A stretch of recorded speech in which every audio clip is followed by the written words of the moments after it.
Olá, bem-vindo ao Fashion TechCast, o podcast idealizado inicialmente para o mundo da moda. A gente repaginou para 2024, agora fala de empreendedorismo, fala de saúde. Não esqueça de curtir as nossas redes sociais aqui no Instagram, no nosso canal no YouTube. E hoje nós estamos com a presença ilustre de um grande amigo de mais de 20 anos, foi meu professor de economia na faculdade, professor Haroldo, professor, economista, advogado, conselheiro do Conselho Regional de Economia de São Paulo. Muito bem-vindo, obrigado pela sua presença. Vai ser uma conversa muito rica hoje para falar da indústria, não só da indústria têxtil, um pouco da indústria da moda, economia internacional, os impactos que tem na nossa economia. Sejam muito bem-vindos. Muito obrigado, professor Haroldo. Pode chamar de professor Haroldo? Não dá para chamar só de Haroldo?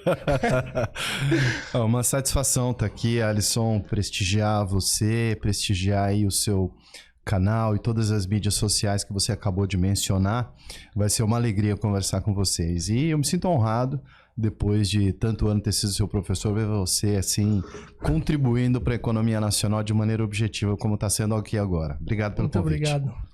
A gente vai começar um pouco falar do cenário econômico.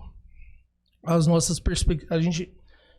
Nós tivemos mudança de governo, passamos aí praticamente um ano do governo novo. A gente está indo para o segundo ano de governo. E a impressão que quem está de fora, que é leigo, está tudo muito ruim e piorou. Uhum. Não sei se estava ruim e piorou e melhorou.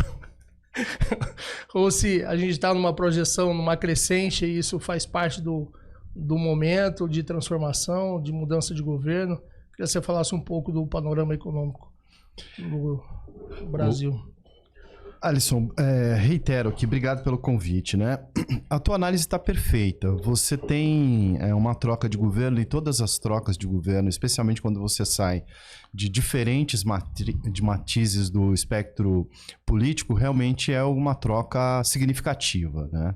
Então a gente estava com por exemplo, o ministro da Economia antes tinha um viés hiperliberal, ultraliberal, e esse ministro da Economia que nós temos agora tem uma perspectiva mais cuidadosa em relação à participação do Estado e do setor privado. Então são visões totalmente diferentes que, de uma forma ou de outra, carregam consigo todo um aparato político geral. Mas eu diria para você, em termos de crescimento econômico, o que a gente assistiu, né? O governo Bolsonaro sofreu importante baque com relação à pandemia. O mundo todo sofreu aquilo. Então, eu diria para você que atribuir o sucesso ou o insucesso econômico daquele governo simplesmente às suas próprias perspectivas não é algo razoável. Realmente houve um evento internacional de magnitude espetacular, de magnitude muito grande em termos internacionais, muita gente morreu, então nós tivemos uma mudança, as cadeias globais de valor foram muito impactadas naquele período. Começou o governo novo, teve uma troca, começou o governo novo. Esse governo agora, no ano passado, na virada de um governo para o outro, as expectativas eram de um crescimento muito baixo ou até não crescimento. E o que a gente vai assistir, vão ser consolidados ainda os dados do ano passado, mas pelo menos uma taxa de crescimento por volta de 2, 2,5% a gente vai ter. Então foi muito melhor o crescimento econômico do Brasil no ano passado em relação às expectativas que se tinha no início do governo. E eu diria para você que esse ano também as expectativas estão ali muito, eu diria, muito reduzidas a um nível de 1 e pouco %. Eu acho, mais uma vez, inclusive esses dias José Mendonça de Barros escreveu no Estadão, eu acompanho o pensamento dele. Eu acho que pode ser que nós tenhamos aí um crescimento econômico talvez bem melhor do que esse 1 e pouquinho que os agentes econômicos estão vendo aqui agora. Você acha que se a gente não tivesse uma troca de governo, tivesse uma reeleição, esse cenário econômico, ele, quer dizer, teria uma perspectiva melhor do que a gente está vivendo hoje ou não? Assim, é difícil você falar sobre uma hipótese tão diferente da atualidade. E eu explico para você. Por exemplo, nós nunca vimos no governo do Bolsonaro um empenho tão grande, por exemplo, para aprovar uma reforma tributária. Algo que todos os empresários brasileiros sabem que é necessário. Você, como empresário, sabe que é necessário. O que a gente tinha assistido no governo passado era um empenho maior em relação à tributação sobre lucros, renda, mas não necessariamente uma reforma tributária mais estruturada. Eu não tenho dúvida nenhuma que só foi possível, com todos os problemas, a reforma não é perfeita e etc., com todos os problemas que a gente tem enfrentado em relação à reforma tributária, ela está aí, aconteceu, graças ao empenho também das casas congressuais, né, tanto da Câmara quanto do Senado, mas se o próprio Executivo e o próprio ministro Haddad não tivessem se envolvido e trazido, por exemplo, Bernard Api para cuidar do tema, acho que isso não tinha acontecido. Então, Alisson, tentando responder, eu não sei dizer se a gente tivesse tido a reeleição de Bolsonaro seria melhor, mas eu vejo que, por exemplo, no tema econômico, na reforma tributária, eu acho que a perspectiva atual é muito boa. A gente vai ter um prazo de transição longo em relação à reforma tributária, mas eu diria que o Brasil está ficando um pouco mais interessante, especialmente para os investidores estrangeiros. Tem casos específicos disso, depois se você quiser a gente comenta sobre isso. Porque a economia não é uma... Eu lembro da faculdade, não é uma ciência exata, né? Exato. São várias engrenagens, você mexe uma, depende do momento que nós estamos vivendo, você mexe uma engrenagem para melhorar alguma coisa, piora outras. Mas nada que você melhore tudo de uma vez só, né? Isso aí é muito complexo. Né? Exatamente. Você não tem nenhuma espécie de bala de prata que você consiga encaminhar todos os problemas, sim, especialmente num país das dimensões do Brasil e com todos os problemas socioeconômicos que a gente tem. Somos o último país do mundo a acabar com a escravatura, então a gente tem um problema social terrível, um problema, sim, que precisa ser endereçado. Nós somos o país do mundo que tem, por exemplo, um dos sistemas tributários mais complexos existentes, e a gente tem aí uma discrepância entre a camada mais pobre da população e os mais ricos que é muito grande. Claro que isso existe no mundo, né? Mas não nas proporções que existem aqui. Então, o ideal é que a gente consiga avançar nessa agenda também, claro, para todo mundo poder vender mais, consumir um pouco mais. Eu acho que esse é o objetivo aí de uma nação melhor. Quando a gente olha para o cenário internacional, que também tem impacto no cenário nacional, nós estamos perto das eleições dos Estados Unidos. Né? Exatamente. Acontece agora Acontece nesse ano. Nesse ano, mais no final do ano, acho que. Isso. Isso aí, de novo, né? Começa, a hora que a gente acha que a economia tá ribando, aí tem a eleição nos Estados Unidos que mexe com várias esferas globais, e aí tem mais uma catraca que todo mundo espera o que vai acontecer nos Estados Unidos para liberar investimento ou fazer qualquer tipo de contratos grandes entre países. Quando você tem, né, grandes investidores, que de fato são aqueles que podem modificar o cenário econômico, né? Eu não estou dizendo nem só grandes investidores do ponto de vista exclusivamente financeiro. Estou pensando em investimento produtivo, por exemplo. Você tem marcas internacionais, a gente vai falar aqui também para o pessoal da área de moda. Existem marcas internacionais de varejo que acham o Brasil atrativo. Tem mercado, né? Nós somos mais de 200 milhões de habitantes e desses 200 milhões a gente tem aí pelo menos uns 50 milhões que consomem relativamente bem. E aí um grupo menor que consome inclusive bens de luxo, né?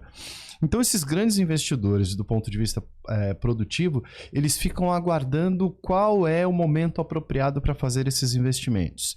E veja você, Alisson, agora de uma forma geral, os bancos centrais internacionais estão começando a trazer as suas taxas de juros para baixo.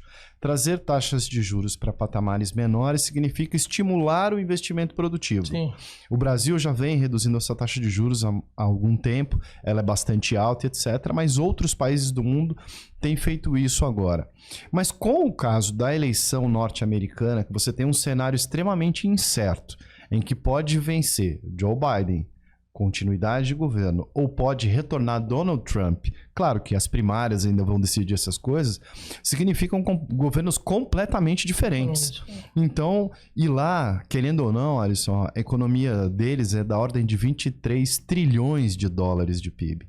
A nossa é alguma coisa como 1,5 trilhão. Então, é outra liga. São outros patamares. Então, eles têm o poder e a capacidade não só de terem a moeda internacional, de terem as armas, a geopolítica ao seu favor. Claro que conquistaram isso como a maior nação do mundo, mas ao mesmo tempo eles também são capazes de levar a economia global para um lado ou para o outro, a depender, por exemplo, da taxa de juros que o Fed coloca.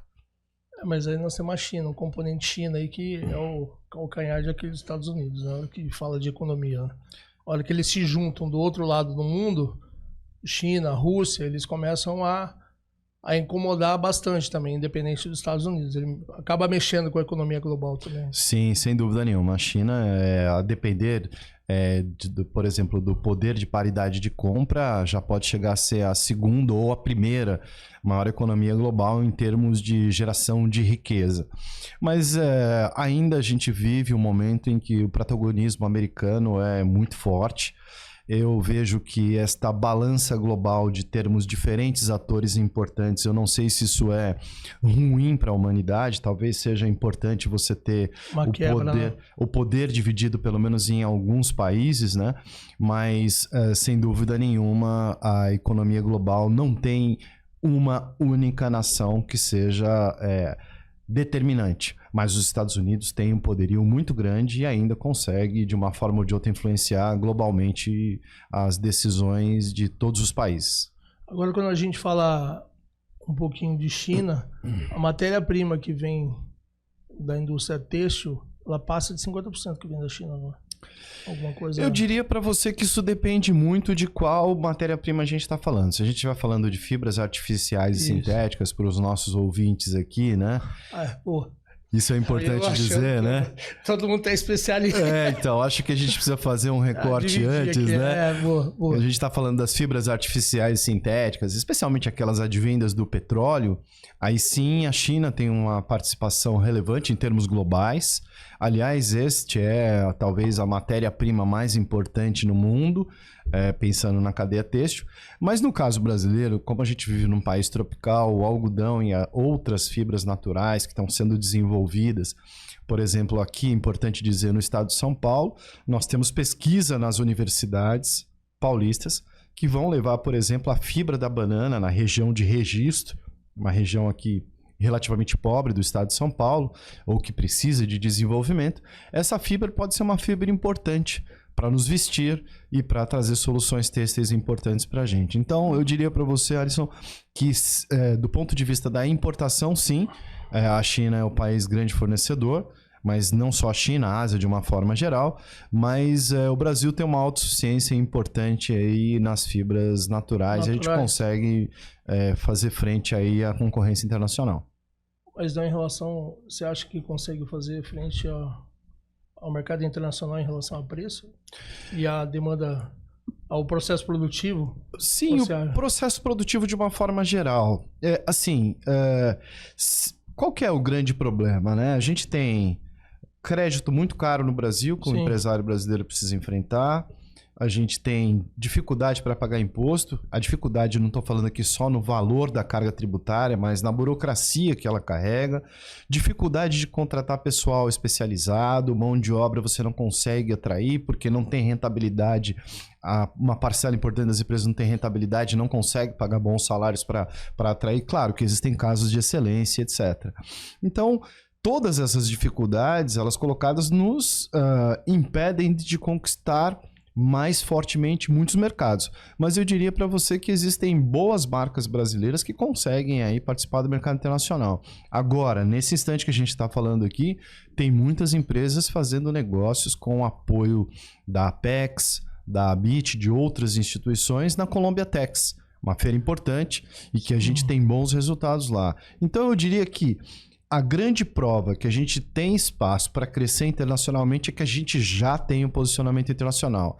Ele é pequeno comparado ao nosso potencial? Claro que é. Mas se a gente conseguir vencer as barreiras do custo Brasil, que estão lá elencadas em 12 vetores diferentes na mandala do custo Brasil, eu diria que a gente, sem dúvida nenhuma, pode pelo menos dobrar a nossa participação internacional aí em alguns anos. Uma década, talvez menos do que isso. Entendi.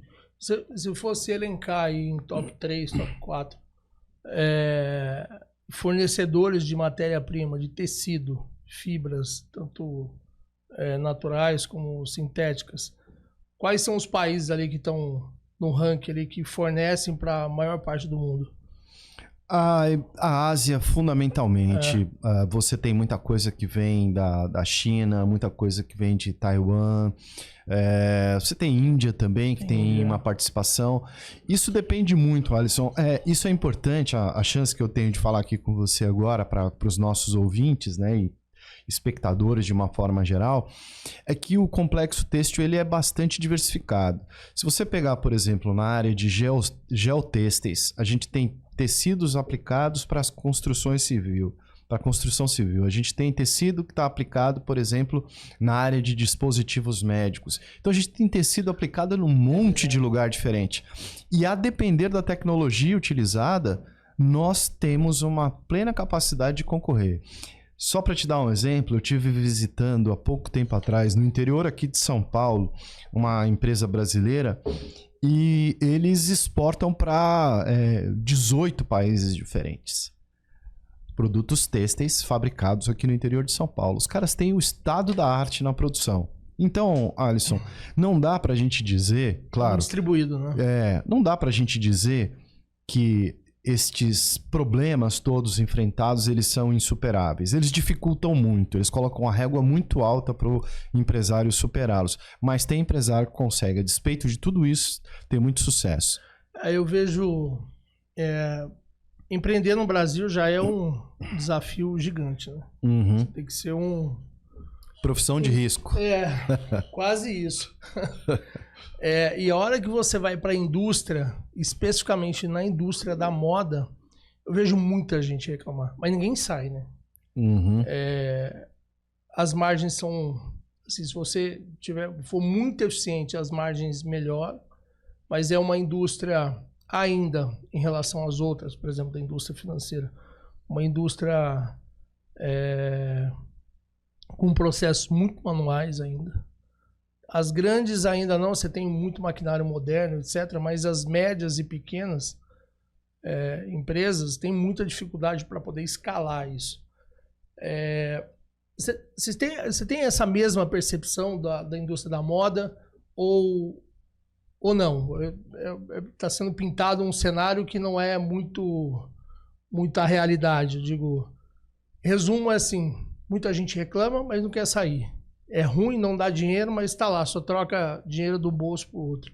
Essa é a realidade. Eu diria que é uma parte da realidade. E é uma parte constante para um grupo importante de empresários, né? Você tem muita gente que realmente tem esse tipo de cenário que você está falando aí. Mas especialmente quando o mercado está ruim. Quando você tem assim uma economia com baixo crescimento, que é o que a gente tem assistido ao longo dos últimos anos, né? Quando você tem algum crescimento econômico maior, uma melhor distribuição de renda e a população, a inflação não foge, as pessoas não têm que optar entre comprar uma camiseta para o filho e comprar alimento, quando tem um pouquinho mais de dinheiro, as pessoas vão e compram os produtos têxteis. É que a compra de produto têxtil confeccionado ela é uma compra postergável. Eu consigo não comprar uma camiseta nesse mês e comprar só no mês que vem. Raras as oportunidades eu tenho que fazer isso. Agora, só não morre, né? Não morre. Dá para colocar ao longo do tempo. Então, só concluindo para chegar à resposta que você está colocando. Tem empresário que está sofrendo muito, mas eu tenho... assistido que tem muita coisa que os empresários podem fazer. Só para te dar um exemplo, há pouco tempo atrás saiu um trabalho do Senai que ele vai até as próprias empresas, o Senai aqui de São Paulo, imagino que em termos nacionais também, que o Senai vai até as empresas e busca melhorias de produtividade, com todos aqueles processos que você sabe, Lean Manufacturing, melhorar a distribuição das coisas dentro da própria fábrica, trazer conceitos de gerenciamento para o empresário e etc.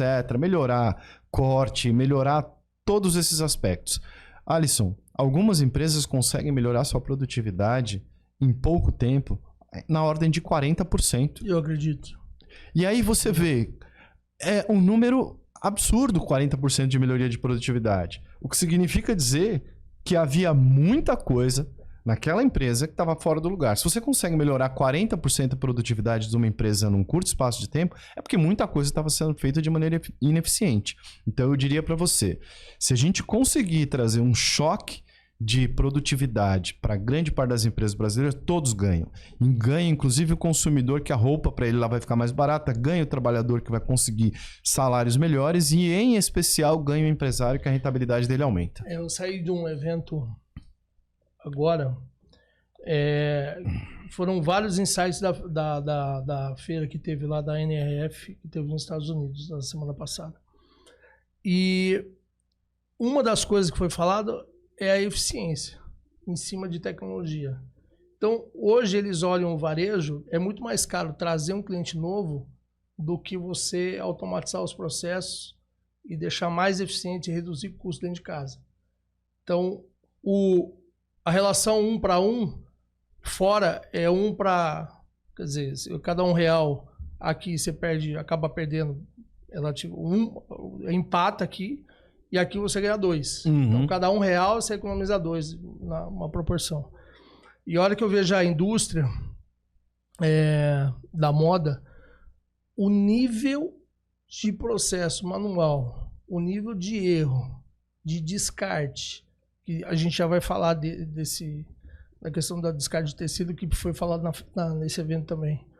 Descarte de tecido, erro de processo, comprou tecido mais, estocou muita coisa de tecido, depois não tem, aí muda a coleção, o tecido que está no estoque já não serve mais, ou ele descarta, ou ele vende por um preço, sei lá, 90%, 80% de desconto. Então o mato é muito grande. Isso foi uma das coisas que me incentivou a vir para esse mundo, porque eu sou de tecnologia, e vir para esse mundo para tentar ajudar. Mas a cabeça do empresário da moda é diferente. Eu posso dizer que assim, a mudança, essa mudança de chave, de tentar automatizar e perder poder, sabe aquela coisa, pô, você vai automatizar e eu não vou ter mais o controle, a empresa é pequena, ou é média, é de dono. Então eu vejo esse nível de dificuldade. Se a pessoa, eles estão doentes, mas não quer tomar remédio. Nunca tem tempo, tem lançamento um em cima do outro, e a comunidade é muito fechada. Só que, em paralelo, o que eu vejo são as empresas de fora entrando. Tudo bem que tem uma barreira comercial, porque se não deixasse, eu acho, e aí uma outra, abrindo só um parênteses aqui, um pano de fundo, a entrada dessas empresas de fora, ela força os empresários da indústria a se mexerem. Porque, cara, como é que eu posso fazer diferente esse negócio? Porque os caras eles vêm comendo um calcanhar, né, bicho? Da indústria e do varejo vai ter que se mexer. Do varejo, sim. Olha que eu tô falando, tô com a cabeça só do atacado, mas tem o varejo também. Bom, comentando um pouco isso que você mencionou, realmente a gente precisa, Alisson, de uma mudança de mindset do nosso empresário de uma forma geral. Claro, tem alguns que estão na vanguarda ali, né? Tem uns caras que são realmente, o pessoal fala de pensar fora da caixinha, esses caras estão muito avançados.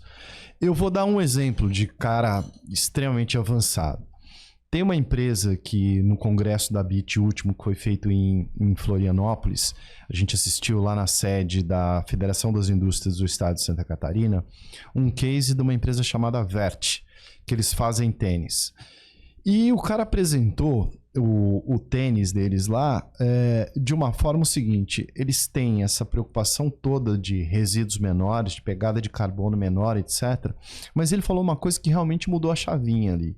Ele paga para o fornecedor de látex na Amazônia, para ele, ou seja, um fornecedor ali que está dentro da floresta, cerca de 5 vezes mais o que pagaria do preço de mercado deste mesmo insumo. E o que ele tem por trás disso? Ele fala o seguinte, olha, se eu quero, de fato, preservar a floresta em pé, e eu quero que este cara não derrube árvores para ele poder fazer a coleta desse látex, dessa borracha toda bonitinha, ele vai ser muito menos produtivo do que ele seria se ele plantasse uma atrás da outra, num sistema industrial. Só que ele destruiu a floresta. Então eu, dono da empresa, tenho a convicção de que se eu quero manter em pé, eu tenho que prestigiar esse cara e tenho que fazer com que ele tenha um preço justo para produzir. Cara, eu não precisava de um tênis. Eu comprei um tênis porque eu vi essa história. Entendeu? Você compra pelo propósito. O propósito. O cara pensa muito diferente. Claro que não dá para todo mundo pensar assim e tal. Mas o que eu diria para você é que realmente a gente tem aí muito espaço para que o empresário brasileiro faça coisas diferentes e possa, de uma forma ou de outra, trazer uma inovação. E claro, isso que eu acabei de falar para você aqui é só um exemplo, mas tecnologia vai ajudar muito nesse processo. E só complementando, eu vejo que é a maioria. Eu posso chutar aqui, onde eu convivo, é a maioria. É produzir roupa, lança, vende. Produz, lança, vende. Produz, lança, vende. Não sai fora desse ciclo, vamos dizer, vicioso, para olhar e falar, cara, como é que eu posso fazer diferente essa mesma coisa, que é um mercado que já está, não é que saturado, mas faz mais do mesmo. Uhum. Se você pegar, eu vi um case da Coach na feira, eles montaram uma loja lá em Nova York, que só trabalha com retalho. Toda a coleção deles é baseada em retalho. É uma outra loja, é Coach alguma coisa, mas só trabalha com retalhos. Poxa, os caras pegam retalho, sei lá o que eles fazem. Se descarta, se faz... Não sei o que eles fazem com descarte de resíduo. Invariavelmente, eu estou andando na rua lá no Bom Retiro, eu vejo sacos e sacos de tecido jogados no lixo comum. Uhum. Então, dá para fazer coisa diferente. Dá para transformar a indústria, lógico que não dá para dar um cavalo de pau e tentar digitalizar, mesmo porque é tudo muito custoso, as margens são menores, mas eu vejo que eles não trabalham em comunidade. Ali do tipo, para tentar se unir, tentar modernizar.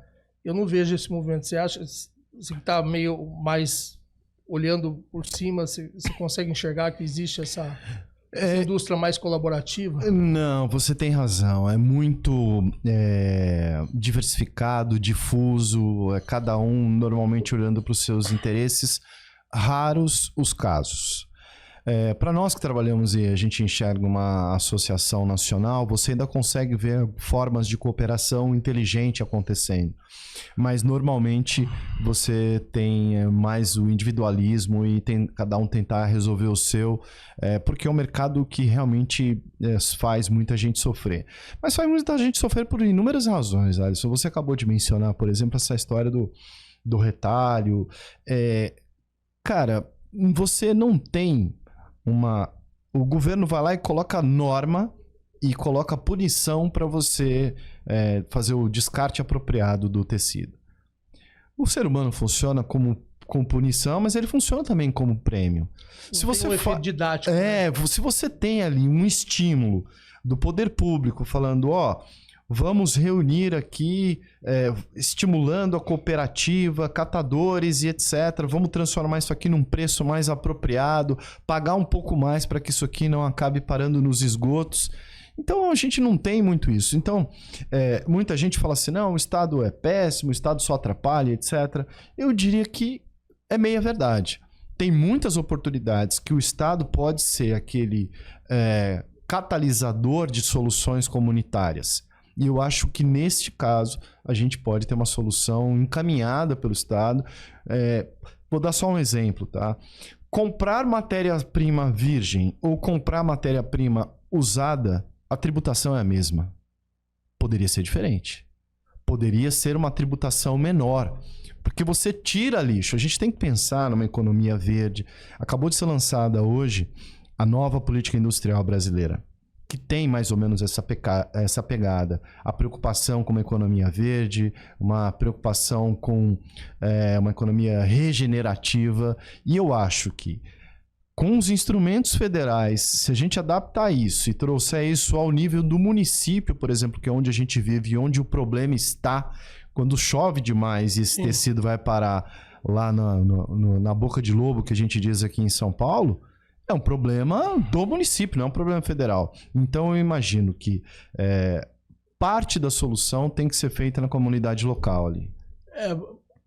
É justamente isso. Eu vejo, por exemplo, pegar uma indústria de bancos, que assim, é super moderna, existe uma federação unida, forte, e com alguns propósitos. Os bancos são todos concorrentes. Grandes bancos têm 3, 4 bancos, vamos dizer assim. Mas eles brigam por objetivo comum. Você pegar na indústria de bebida, onde eu atuo também, eles se juntam e vão com uma proposta para o governo. Cara, olha só, isso aqui tem... Se me der esse incentivo, eu vou te dar isso aqui em troca. E eu não vejo isso na indústria da moda, entendeu? Porque não dá para depender só do poder público. Tem 1 milhão de problemas. Eles vão pegar os maiores e vão tentar resolver. Se você vem com alguma proposta aqui, eles vão te ouvir. Da indústria, na verdade. Pegar uma associação que represente a indústria, etc., e ir lá para o governo com uma proposta, ou de incentivo fiscal, ou de tributação, ou, sei lá, alguma coisa do gênero, eu acho que eles vão ouvir. Mas eu não vejo esse esforço do empresário, principalmente aqui em São Paulo. Eu não sei se outros... Então posso te trazer uma novidade. Opa, eu acho que a novidade é a seguinte, né? Então é uma oportunidade fantástica de falar disso. Fazendo só um paralelo inicialmente, se você pegar 85% do crédito concedido no Brasil, está nesses 4 bancos aí que você falou, tá? Então há uma concentração clara deles. E se a gente pegar uma mesa como essa que a gente está aqui e reunir os banqueiros, cabem todos aqui, tá? Então é mais fácil você encontrar um consenso. Na minha tese de doutorado que eu fiz e defendi agora recentemente na PUC, eu falo isso, né? No caso industrial, é mais difícil esse consenso, porque você tem muitas empresas. Sim. Só para dar um exemplo, no caso do setor têxtil, são cerca de 30 mil empresas brasileiras com 5 ou mais empregados. Então, são muitas empresas. 30 mil empresas. A gente tem a Associação Brasileira da Indústria Têxtil de Confecção, a ABIT, extremamente bem representada pelo seu presidente Ricardo Steinbrück, uma pessoa que tem muito sucesso, uma empresa gigantesca que ele está à frente, e também representada pelo nosso superintendente Fernando Pimentel. Ele está em Brasília o tempo todo, levando as nossas demandas. Mas eu vou dizer para você o quão é difícil. E eis aqui a novidade, a gente não enxerga isso. Mas, por exemplo, nós temos hoje uma assimetria concorrencial gigantesca. A assimetria é entendida como uma vantagem muito grande para quem faz compras nesses portais eletrônicos de até $50, que não pagava ICMS, não paga PIS e não paga COFINS nessas compras de até $50. Mas você, empresário brasileiro da área de confecção, você paga esses 3 tributos. O que a gente fez com o programa... E compra do mesmo valor. E compras do mesmo valor. Você paga. Em todas as compras você paga. Então, o que nós precisamos fazer, Alisson, é trazer algum tipo de isonomia, algum tipo de igualdade de competição. O que a gente conseguiu através desta união, que às vezes não aparece para todo mundo, é que nós já resolvemos, por exemplo, o caso do ICMS.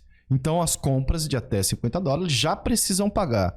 Aí, quem está nos assistindo aqui agora precisa compreender o que nós estamos pedindo não é para aumentar imposto. O que a gente está pedindo é para que, se eu, indústria brasileira, ao vender os meus produtos, e eu, comércio brasileiro, ao vender os meus produtos, eu pago 3 tipos de tributos diferentes, nesse caso que a gente está destacando, o estrangeiro também precisa pagar os mesmos 3. Ou retira dos brasileiros, sim, até ou R$200, vamos dizer assim. Exatamente. E R$200, você sabe muito bem, compra grande parte das peças que a gente investe. São raras as peças que têm valor Sim. superior. Então é isso, Alisson, que eu trago. A gente já tem isso, a gente já leva para o governo e eu vou dizer, a gente já teve alguns casos de sucesso dessa união de empresários conseguir trazer benefícios importantes. Eles são suficientes para a gente trazer pé de igualdade?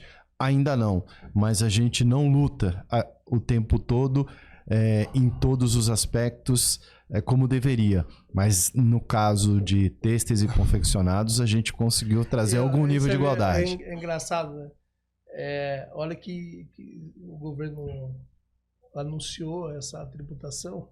Muita gente, mais um imposto, etc. Mas não para 5 minutos para pensar. Eu falei, espera um pouquinho só. Se olhar dentro de casa, eles pagam esses impostos? Pagam.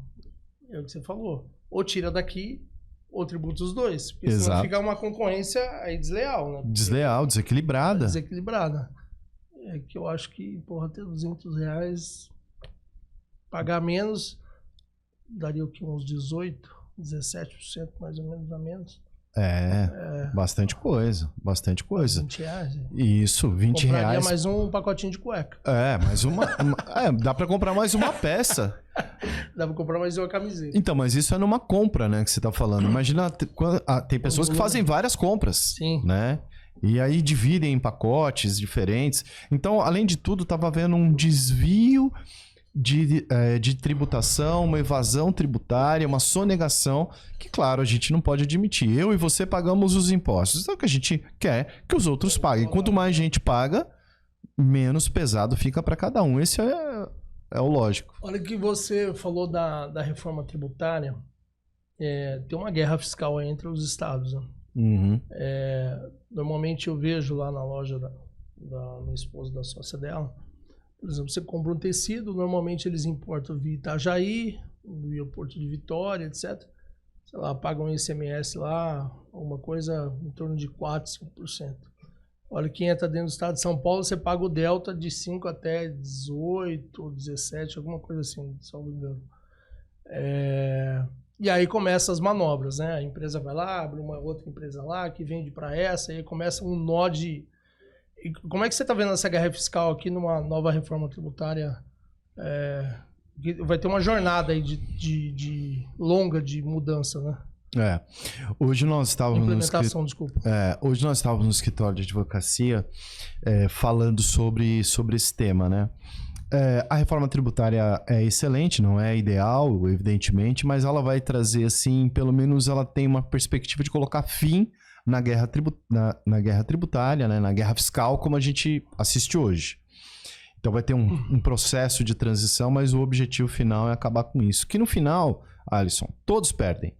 Quem ganha simplesmente são algumas figuras que fazem essa importação e quem ganha são os produtores estrangeiros, simplesmente.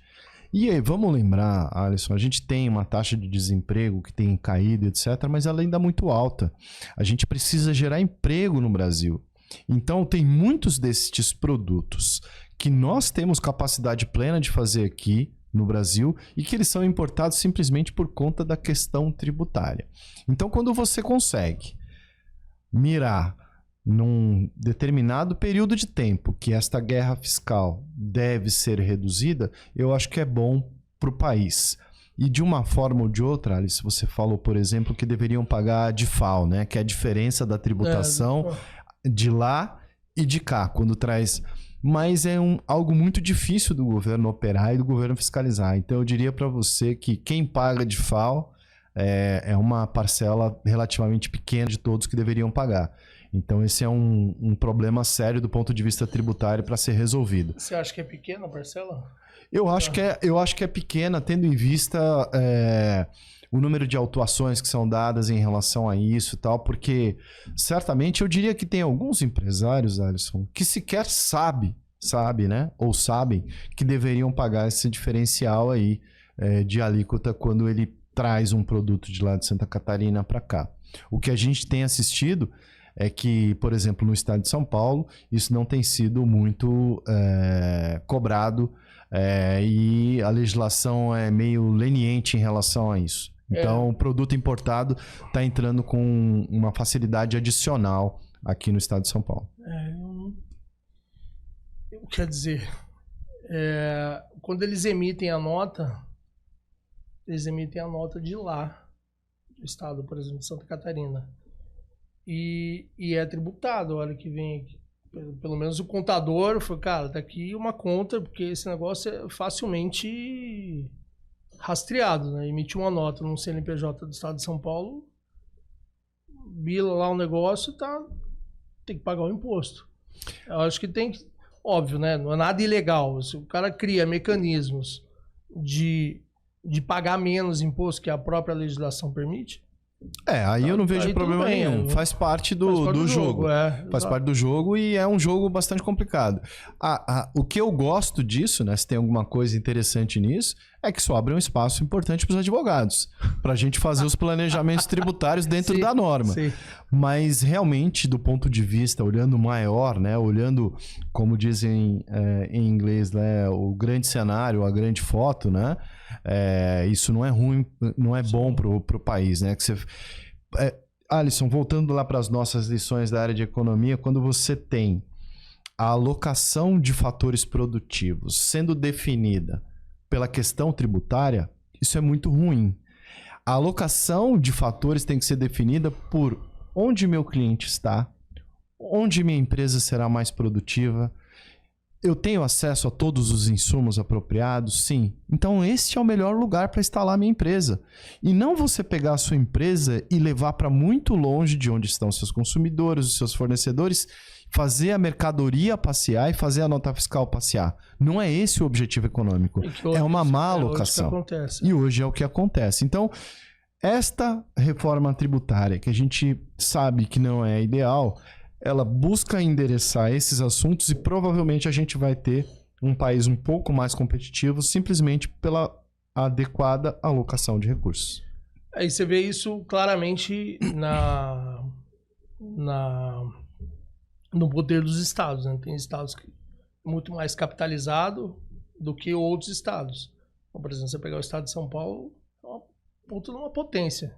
Você pega alguns estados menores, Norte, Nordeste, são muito menos favorecidos porque motivos óbvios, né? Aí, às vezes, abre algum incentivo, sei lá, no Norte, lá em Belém, para abrir indústria de petróleo lá, de óleo, biodiesel. As empresas vão todas para lá.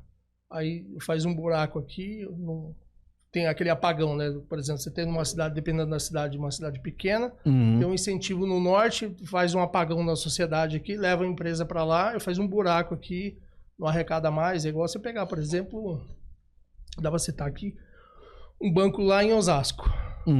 Imagina se esse banco fala assim, cara, não quero mais, aí tem um incentivo para ir no estado do Paraná. Vai embora, cara, quebrou a cidade, bicho.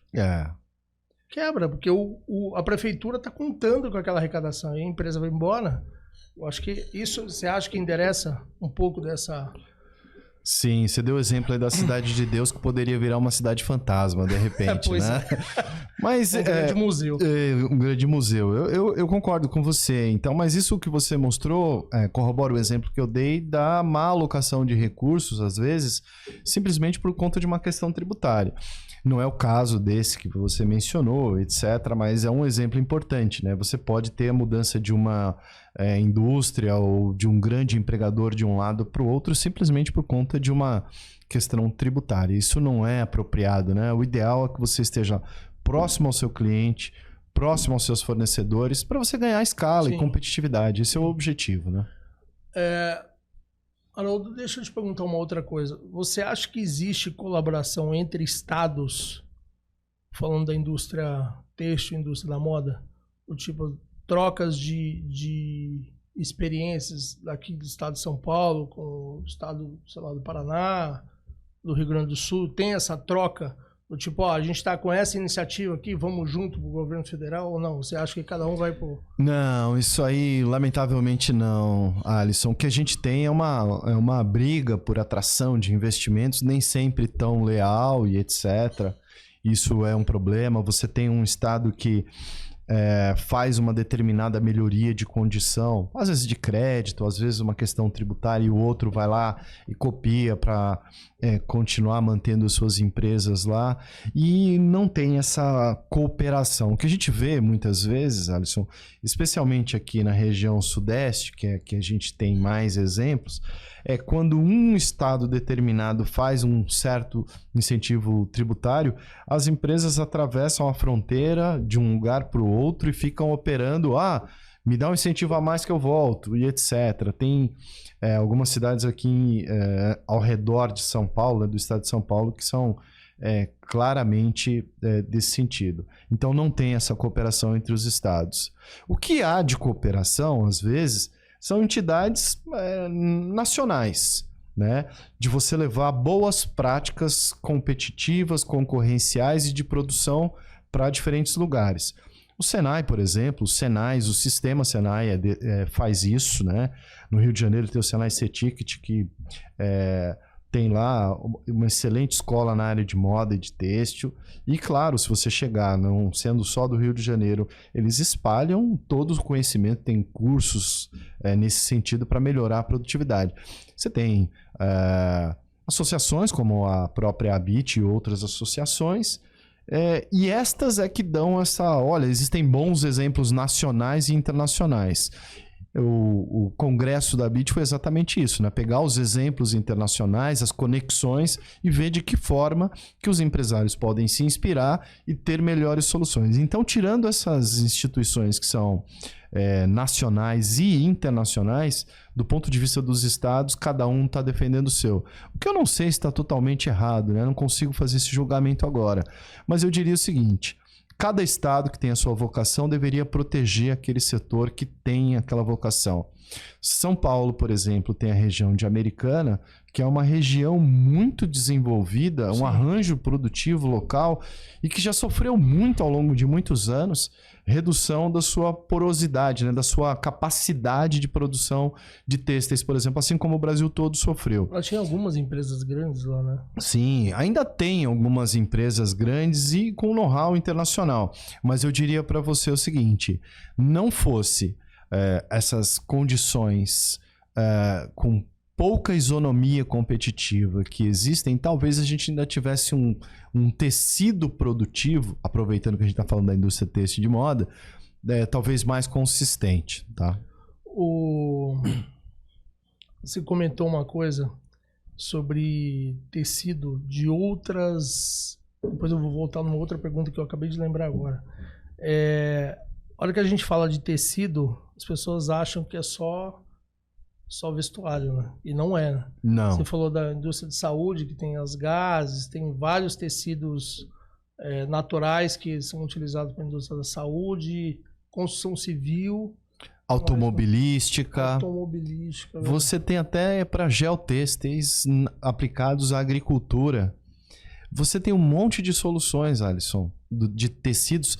Você para pensar assim, o negócio é muito maior do que a gente vai. É muito mais complexo. Tem um carro conceito, eu vou dizer a marca, é o carro conceito da BMW, se a gente for lá na internet colocar Gina, que é o carro conceito deles, que ao invés de ser lata que cobre o carro, é um tecido. Um tecido que quando abre as portas do carro faz um vinquinho assim e tal. É um negócio fantástico, ou seja... A possibilidade de aplicação de produtos têxteis em todos os segmentos da atividade humana, eu diria que ela é gigantesca. Existe... Onde a gente acha que não dá para ter, provavelmente dá para ter. Então, por isso, Alisson, que é importante que a gente tenha investimento em inovação, tecnologia, educação, escolas, para que essas soluções possam aparecer. E que, às vezes, é muito mais barato do que outros tipos de materiais. Sim. Voltando um pouco, quais são as agendas que a ABIT está empurrando esse ano, que são as principais? Você tem mais ou menos de cabeça para a indústria? Nós vamos entrar de cabeça, né? Eu não tenho, assim, o aval para falar em nome da ABIT, mas trabalhando lá, eu sei como que as coisas estão sendo tocadas. Abre um parênteses aqui. Não tem problema. Eu vou dizer assim os temas, a agenda principal. A agenda principal da ABIT, eu tenho certeza que é dessa isonomia competitiva com as plataformas internacionais. que isso mata a indústria nacional e mata o comércio também. Isso é importante a gente sublinhar. Então, uma outra agenda que é fundamental é essa agenda que está sendo colocada da própria reforma tributária, que não vamos esquecer. A gente tem agora a reforma, que foi colocada em grandes temas, mas a gente vai para o processo de regulamentação. Isso, os detalhes são muito importantes, né? O diabo mora nos detalhes aí nesse caso. Então, eu diria para você, Alisson, que fundamentalmente esses temas são muito importantes para a gente. Claro, existe um outro tema que é a gente aumentar a produtividade. Este é um calcanhar de Aquiles, que foi o começo da nossa fala aqui, falando que tem algumas empresas que conseguem aumentar em 40% de produtividade. Então, é isso. Né? Ganho de eficiência para a gente atrair talentos e reter esses talentos também nessa indústria. Então, eu diria que esses são os temas principais aí a serem trabalhados. A indústria sofre muito por conta do crédito. O dinheiro, você pegar a cadeia, eu vejo isso acontecer. Você compra matéria-prima e dependendo... Se a empresa for nova, então, não tem crédito nas importadoras. Ou seja, tem que pagar à vista ou cartão de crédito. Mas vamos supor que você tenha minimamente um crédito lá para pagar em 3 vezes. Comprou a matéria-prima em dezembro, janeiro vem a primeira parcela, fevereiro, março a terceira. Entrou o tecido dentro da casa em janeiro, começa lá o mise-en-scène do processo produtivo de modelagem, etc. Sei lá, se tudo der certo, 20 dias, 25 dias. Foi para a produção, entre 30 e 40 dias também, se tudo funcionar perfeito. Processo de venda, que é fotografia, influência, etc. Ou seja, nós já estamos beirando março. Lançou lá na primeira semana de março. Vendeu parte. Divide em 4 vezes. Março, abril, maio, junho, julho. Ou seja, você tem que lançar isso cada 15, 20 dias. Ou seja, 2, 3 lançamentos por mês. Isso consome um caixa gigante. E você vai pegar o seu dinheiro lá fora, lá na frente. E aí, eu vejo nessa concorrência o atacado empurrando o varejo, assim, fortemente. Na ponta, empresários menores, que o varejo sofre, vai comprando incansavelmente. A gente vê a inadimplência subindo. Ou seja, esse negócio, se não tiver um processo educativo aqui na base, esse negócio... Você não acredita que esse negócio estoura em algum momento? Ou ele já vem estourando em algum momento? Eu não consigo... Essa cadeia aqui, tem uma hora que a conta para mim não fecha, de jeito nenhum. Você matou a charada aí, né? Você tem vários gargalos aí nesse intervalo, especialmente gargalos financeiros. E eu chamaria atenção para outro ponto, né, que você falou. Você precisa pagar os fornecedores, mas você precisa pagar o imposto. Você vendeu, normalmente você tem lá o mês mais uns 20 dias para pagar a grande parcela dos impostos que você tem. E você recebe quebrado 30, 60, 90 e até 120 dias. Que o varejo lhe impõe uma condição maior, né? Uma condição maior. Mas o varejo ao mesmo tempo pergunta, se você quiser eu desconto antes, mas a minha taxa é tanto. E as têxteis do outro lado, elas financiam muito dentro do processo também produtivo de confecção. Então vale dizer, Alisson, que não só nesse processo comercial, mas inclusive no processo de investimento, o empresário desse setor em especial, ele se financia quase que com recursos próprios o tempo todo. E aí a própria cadeia também ajuda a financiar, porque o sistema financeiro realmente não é o grande fomentador desse segmento industrial. E eu vou dizer uma coisa para você. As características do sistema financeiro brasileiro para as empresas, não estou nem falando para as indústrias, ela é muito cruel. A taxa média de juros para o setor empresarial, se você for pegar recursos em qualquer banco comercial, é da ordem de 25, 26% de juros ao ano. Para boas empresas, com bom credit score, etc., essa é a taxa. Com garantia, se bobear. Com garantia, etc. Como você vai ter um negócio que rentabilize para pagar esta taxa de juros existente? Mas aí você não ganha isso? Então, falaram de fintechs, falaram de um monte de coisa, mas o sistema financeiro brasileiro é extremamente concentrador. Eu não estou colocando culpa nos bancos aqui, tá? Mas há algo que precisa ser feito. Sem dúvida nenhuma. E o que é o grande problema, Alisson? Que quem poderia, de uma forma ou de outra, ajudar nesse processo, normalmente pode ser até endemonizado por empresários. Por exemplo, muita gente fala assim, por que o BNDES tem tanto dinheiro, coloca dinheiro, só empresta para os grandes? O BNDES fez um papel fantástico com um cartão BNDES, ajudou muito empresário ao longo do tempo e, de repente, teve que pegar 100 bilhões daquilo que tinha em caixa e repassar rapidamente para o Tesouro Nacional nos últimos anos de governo. Isso ajudou o empresário em quê? Em nada. Os bancos, eles dizem que vão substituir, se não tiver o BNDES para emprestar recursos, os bancos entrariam para ocupar esse espaço. Não entraram.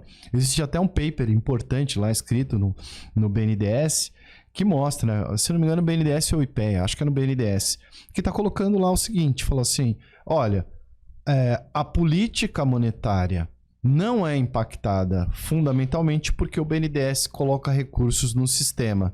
O que significa dizer o seguinte, este dinheiro que o BNDES coloca aqui, ele não impacta os juros para subir na política monetária. Tem um paper mostrando isso. Então, o que eu estou querendo colocar é que o sistema financeiro sozinho, os bancos privados não vão resolver esse problema.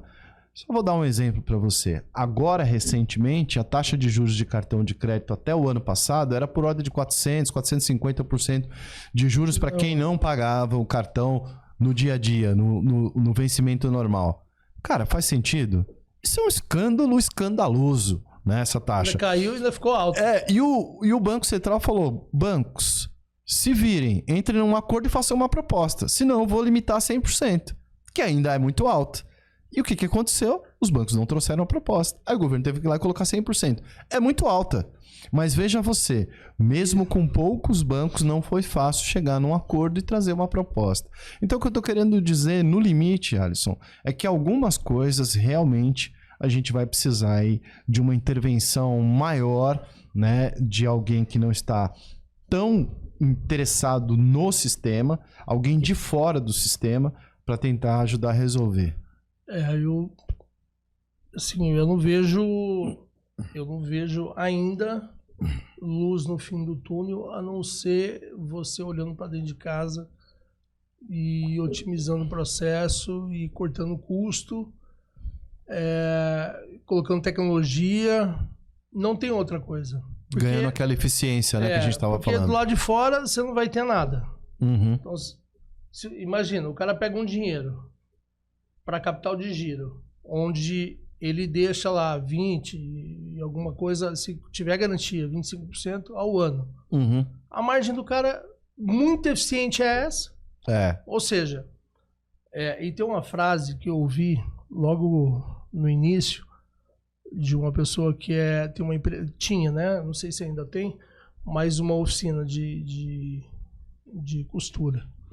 E ele falou, Alisson, a hora que você olhar para o seu caixa e tá trocando papel, cara, reavalia se você quer ficar ou não. Mas aí é muito pobre se olhar. Cara, você tem que ter alguma forma de tentar resolver isso. É produtividade. Produtividade, não tem... E as pessoas não param para olhar. Falam, cara, por que você faz esse negócio desse jeito? Você precisa fazer? Não, então para. Alisson, tem tanta coisa que está à disposição do empresário, não só do empresário da área têxtil aqui, da moda, como nós estamos mencionando. Cara, uma boa consultoria de um Senai para resolver, está espalhado essas escolas todas pelo Brasil todo. Esses caras, às vezes, podem ajudar você a mudar o seu patamar de competitividade. Uma outra coisa, olha o seu business, será que você não está de um tamanho apropriado que você deveria experimentar a sua própria marca para colocar uma margem melhor? O seu fluxo de comércio está apropriado? O seu planejamento tributário está bem feito? Se você fez todas essas lições de casa, provavelmente você vai estar mais competitivo. Quem milita, por exemplo, no direito da moda, aliás, eu no semestre passado dei aulas no direito da moda do Mackenzie, e provavelmente nesse semestre também vou fazer isso. Você vê o número de advogados que trabalham nesse segmento para proteção de marcas. É uma coisa muito interessante você ter sua marca protegida, você ter lá toda a sua cadeia de valor, você conseguir transmitir uma mensagem importante para o seu consumidor com uma pegada verde. Cara, eu diria o seguinte, tem muito consumidor que está disposto a pagar um pouco mais se ele perceber que aquela marca tem um comércio justo em todas as suas fases. Então, às vezes, esse empresário que a gente acabou de discutir, de falar, que ele está trocando só papel, ele não tomou esses cuidados, por exemplo. Será que a margem que ele está colocando está adequada com aquilo que ele está entregando? Ah, ok, tá baixo. Por que não entregar mais? Por que não entregar um conceito para o consumidor e não simplesmente... existem... marcas de motocicleta, por exemplo, por aí, que ela não entrega só motocicleta, entrega um estilo de vida. Entrega uma experiência. Por que você não fazer isso com o seu consumidor? Você põe mais preço, você põe mais margem. Você pode cobrar mais. Pode cobrar mais. É isso eu vejo, né? Primeiro, você tocou num ponto. Preço. Muita gente não sabe fazer preço. Exato. Acha que coloca lá o seu markup de 2.0 e tá tudo certo. Só que no final ele tá tomando prejuízo. Muita gente não apura o resultado da tua empresa também. E às vezes ele está operando no prejuízo, aí ele tem um caixa aqui. Eu vejo algumas pessoas, eu preciso de 1 milhão para colocar na minha empresa. Cara, se der 1 milhão, você torra em 1 ano. Em 1 ano. Eu preciso de um sócio para colocar na minha empresa. Cara, você vai arrumar um chefe. Você acha que alguém vai entrar de sócio nesse mangue? Tudo desorganizado? Não vai entrar, cara. Minimamente você vai entrar com um sócio... Na hora que você tiver com a tua empresa minimamente estruturada, minimamente documentada. E aí um ponto que eu entro que é a informalidade. Porque tinha um ex-chefe meu, não leva ao pé da letra esse ditado, que é só um ditado. Quando falta dinheiro, aparece o ladrão. O que eu quero dizer? Na hora que falta dinheiro... sobra criatividade para tentar burlar a regra do jogo. E aí começa a colocar a marca em risco. Do tipo, eu mandava por fornecedor A, que paga os seus impostos, você emite as suas notas. E eu sempre falo, cara, você mandou para... Depois eu vou te contar outro caso. Você mandou tua matéria-prima para ser produzido e voltar ao produto acabado, tem que ter nota fiscal de remessa. Você mandou o tecido, esse cara que sumiu com o seu tecido, cara, é ladrão, rouba ladrão. Concorda? Como que você prova que aquele tecido é seu? E aí, olha que eu falei, quando falta dinheiro aparece ladrão, sobra criatividade. Aí esse cara que emite nota, paga os seus impostos, já não serve mais. E aí ele vai no informal. Aí aqui ele está numa zona de risco. Porque ele está trabalhando com uma mão de obra que pode colocar a marca dela em jogo, né? Credibilidade. E hoje qualquer resquício é um cristal isso aqui. Você pegou aqui mão de obra escrava, mão de obra em condições ruins, etc. Refletindo na sua marca, cara, pode fechar a empresa. Porque isso aqui tem alguns temas que estão na ordem do dia, né? Esse é trabalho escravo. Como é que você vê isso nesse panorama geral de moda? Você vê muita gente tentando escapar por conta tá faltando dinheiro, cara, vou precisar ver outras alternativas. Ao invés dele otimizar os processos, digitalizar os processos, eles vão no atalho. É esse cara aqui. Eu diria o seguinte, Alisson, a gente aprendeu muito na dor ao longo das últimas décadas no Brasil e hoje nós temos, sim, um nível de informalidade, mas ela é muito menor do que era há algum tempo atrás. Esse é o primeiro aspecto, por várias razões. A primeira razão, eu diria, é que os controles, né, os acessos que o governo tem são outros hoje, eles conseguem identificar mais facilmente. Outra, ministérios públicos espalhados pelo Brasil todo, né, os ministérios públicos do Estado, Ministério Público de uma forma geral, e alguns casos emblemáticos, né, como você mencionou, de mão de obra análoga à escravidão, exemplos péssimos que foram colocados, mas que serviram de alerta e educaram, inclusive, o consumidor, né? Não só o empresário, mas o consumidor. Hoje nós temos, por exemplo, um conjunto de instituições que se preocupam com a cadeia toda, com o selo e com a rastreabilidade. A gente tem rastreabilidade desde o algodão até o produto final. Se você é consumidor e está preocupado com isso, você consegue comprar marcas que tenham essa pegada. Então, Alisson, eu diria para você que hoje isso ainda é um problema, mas vale dizer, né? Esse é um problema que aqui no Brasil a gente tem enfrentado, tem endereçado, mas muitos outros países que mandam mercadoria para a gente não fizeram esse mesmo enfrentamento. Claro que a gente não tem que medir a régua por baixo, a gente tem que melhorar os nossos processos. Mas eu diria para você que a gente avançou muito na questão da preocupação com o trabalho infantil, trabalho análogo escravo. Tem muito para fazer ainda. A gente tem outras coisas, como por exemplo, tem que ter a preocupação com os salários justos, né? Existe hoje uma preocupação do consumidor em consumir produtos que tenham uma cadeia toda que seja autossustentável. Acabei de dar para você o exemplo do tênis, mas não é só isso, tem outros também. Sim. Não adianta um empresário querer comer filé mignon e pagar preço de colchão duro, né? Ele pega uma mão de obra, que é uma mão de obra extremamente especializada e pagando um preço. E hoje o cliente ele está disposto a pagar mais caro. Ele não está disposto, ele quer esse negócio, não, eu quero bom e barato, não sei. Saiu um relatório, Alisson, internacional, que eu tive acesso esses dias, e a gente acha que essa preocupação de preço é uma preocupação de brasileiro, que está um pouco mais pobre, né, do que nós éramos há algum tempo atrás.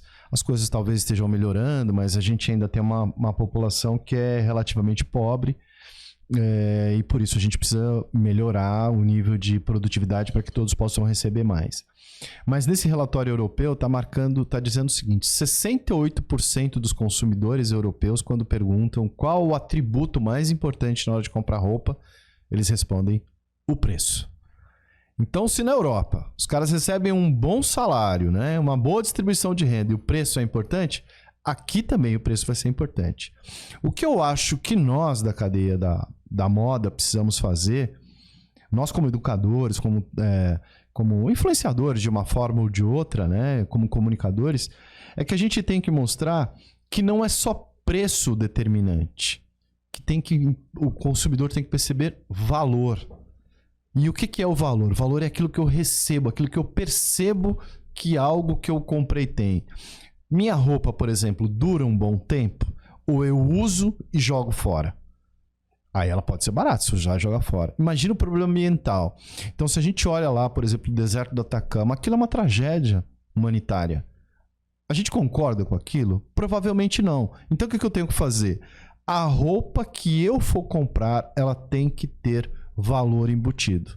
E aí sim, a gente está fazendo uma boa aquisição, está protegendo o planeta, o trabalhador e tudo mais. Eu não vou saber explicar, porque eu tinha anotado em algum lugar aqui no evento. Deixa eu ver aqui. Deixa eu ver o que eu anotei aqui. É de uma empresa de moda nos Estados Unidos. Deixa eu ver aqui.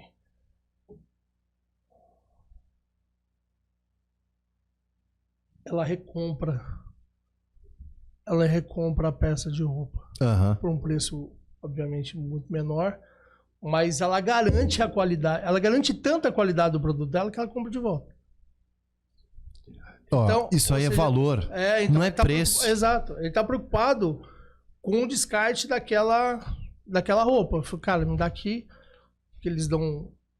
Eu não sei o processo que eles fazem e revende isso em uma segunda marca deles, mas revende. Uhum. Outro processo também que eu vi de uma outra marca de roupa na verdade, uma plataforma. Ele faz um Airbnb de roupa. Então você tem lá as suas roupas. Não é igual o Zapeg. Enjoei ou coisas do gênero. Alguma coisa assim, não tem a ver. Uhum. É mais ou menos assim, você pega suas roupas, vai lá, eles precificam suas roupas nessa plataforma. Não sei se é um local, eu preciso ver as anotações, mas o conceito é, você pega as suas roupas que você não usa mais, leva, eles precificam, você pega, escolhe as roupas que tem lá e leva embora. Eles têm um trading aí entre a operação de entrada e saída. Cara, são novas formas de fazer negócio. A gente tem que ver, e eu da área de economia vou dizer isso, que quando a gente fala em economia criativa, ela é extremamente ampla. E o setor da moda, eu diria que é um dos principais da área da economia criativa. Então, a criatividade para a realização de negócios é fantástica nesse segmento. Então, não tem limite da forma com que a gente pode estimular os negócios e o empreendedorismo nesse setor. O limite está dentro da cabeça do empresário, né? Porque eu vejo tudo é muito difícil, não tenho tempo, e aí fica dentro daquele mundo. Cara, eles não param uma hora do dia. Eu falei, cara, como é que eu posso fazer esse negócio diferente? Eles estão sangrando. E esse mercado, se me corrija se eu estiver errado, que é a indústria, se eles pararem de vender um mês, assim, se tiver muito caixa, ele sobrevive 2, 3 meses. Se não tiver, quebra. Você tem razão, é o que eu falei, os fluxos são muito apertados, né? O setor se autofinancia de uma forma ou de outra, então não tem dinheiro sobrando. Mas você mencionou uma coisa que eu acho que é importante dizer, né? Você, quando fala dessa necessidade de sair um pouco do seu próprio negócio para poder olhar para ele, olha que paradoxal, né? Você sai um pouco do dia a dia do negócio para poder olhar para ele. No Brasil é muito difícil. Eu sei que é muito difícil, mas precisa ser feito. O empresário tem que participar de uma feira, de um evento, fazer análise específica, chamar um consultor para conversar. Porque, cara, nada melhor do que alguém que não está vivendo todos os dias a mesma agonia que você para perceber coisas diferentes e para fazer perguntas que você sequer se fez. Por que você faz isso desse jeito? Por que não dá para fazer de uma outra forma?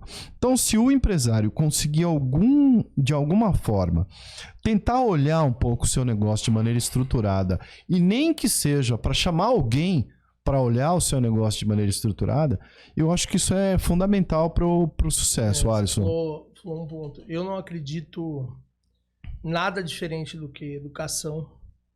Você estudar o teu mercado. Cara, você perguntar, eu me arrisco a dizer, você perguntar para o empresário, ele não conhece os números da indústria dele. É verdade. Participar de eventos. Ah, não tenho tempo. Cara, tempo é questão de prioridade. Hoje eu fui no evento.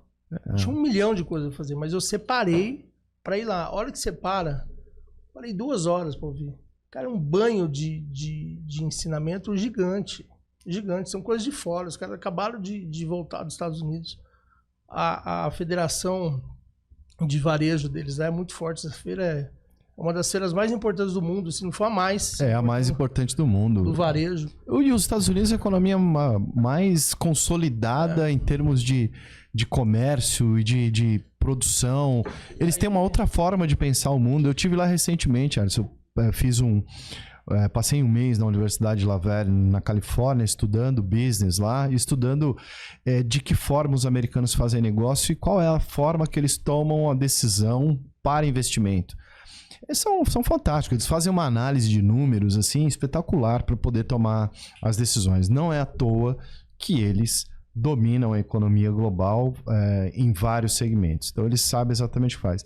E o que você falou hoje, nós estamos aqui, tecnologia. A tecnologia permite com que o empresário assista a palestra que você esteve hoje ou assista a outros semelhantes. Sim. Então, o cara não precisa nem sequer sair da própria empresa. Usa a tecnologia ao seu favor.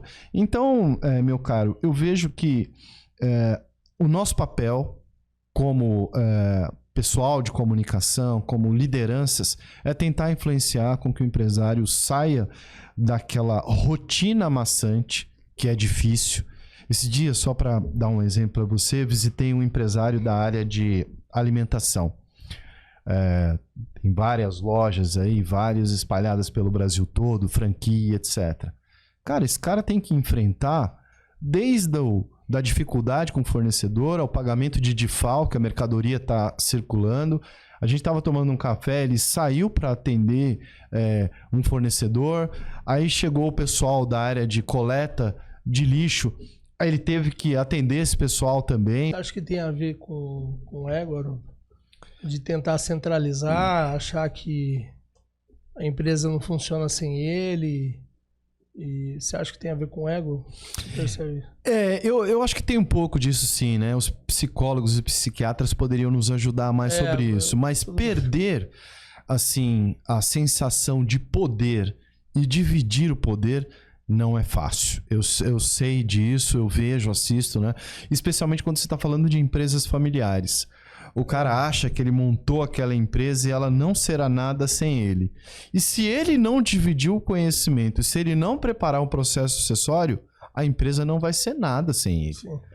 Ele tem que fazer isso. E o papel nosso, eu diria que é tornar as empresas perenes. Elas têm que ficar por muito tempo existindo. Esse é o papel social de uma empresa, né? Existir por muito tempo, pagar imposto, fazer com que a sociedade cresça, dar lucro para o empresário, pagar bons salários. Então, o papel social de uma empresa é muito maior do que simplesmente entregar um bom produto. Eu penso dessa forma também.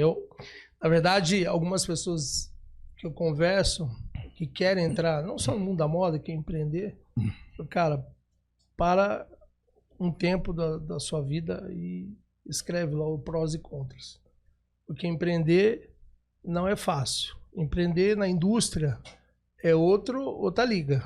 E aí eu vejo vários cursos na internet prometendo, você monta a sua empresa, sua marca de roupa com R$500, R$1.000, enfim, uma puta de uma balela.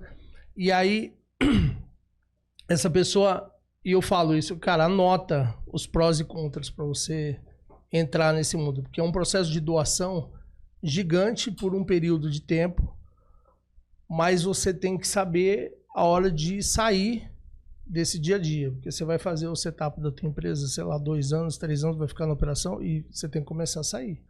Porque senão, ou seja, o negócio está na tua mão, você vai virar funcionário da empresa, você não consegue investimento externo, você não consegue sócio, você não consegue investidor, você não consegue nada. Não consegue dar um salto na empresa, né? Dar um salto, exatamente. Porque, assim, uma empresa pode estar bem hoje, mas é da natureza dos negócios elas enfrentarem tempo de dificuldade. Então, você precisa estar pensando no próximo passo para que você consiga dar um salto na sua empresa. E eu diria, Alisson, só para concluir pelo menos nessa parte aqui, é que a gente tem ferramentas muito importantes que o empresário pode colocar para refletir sobre isso. Uma mais simples dela é a análise de SWOT.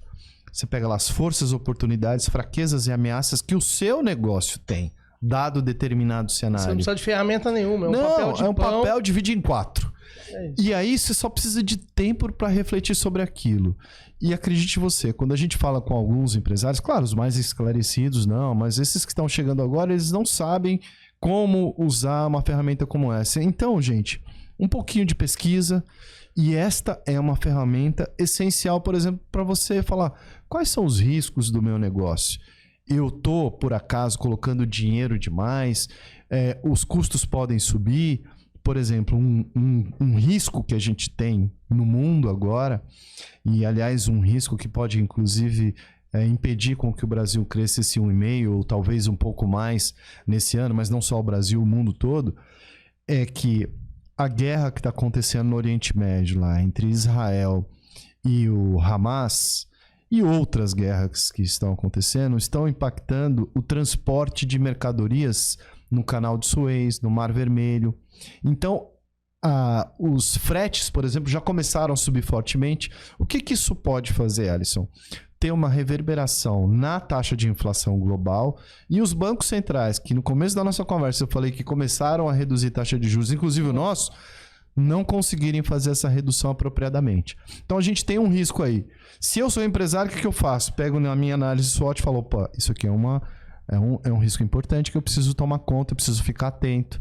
Então, são essas coisas aí que a gente coloca à disposição. Fica muito mais fácil, né? Porque, por exemplo, olha que a pessoa resolve empreender, é que você falou, ele tem um papel social. Isso aqui não é um brinquedo que você se desfaz. Uhum. Você está lá 2 anos com a tua empresa, você tem lá 5, 10 funcionários, você tem um papel social importante ali. Sim, muita gente depende de você.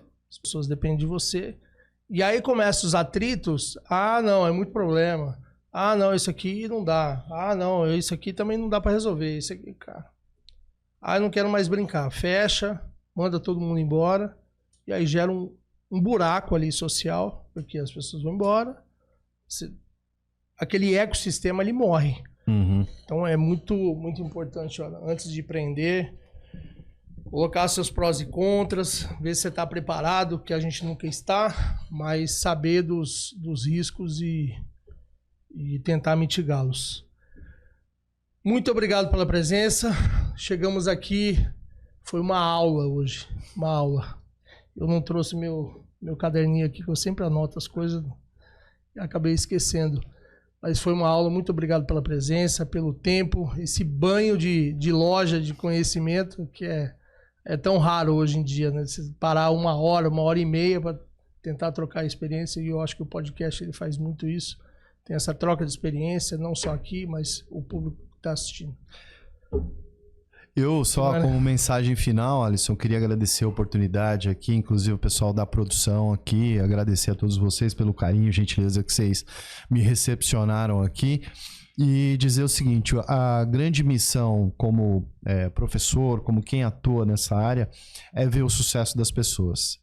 Eu queria assistir o sucesso de muitos empresários brasileiros, como eu consegui aqui assistir o seu sucesso. Obrigado. E ser convidado aqui para o seu podcast. Depois de uma alegria. Anos, e a gente só se vê pelas redes sociais. A tecnologia ajudando, né? Pois é, e a gente nunca perdeu contato. É isso Obrigado, aí. professor. Obrigado a vocês. Valeu. Um abraço. Até o próximo episódio.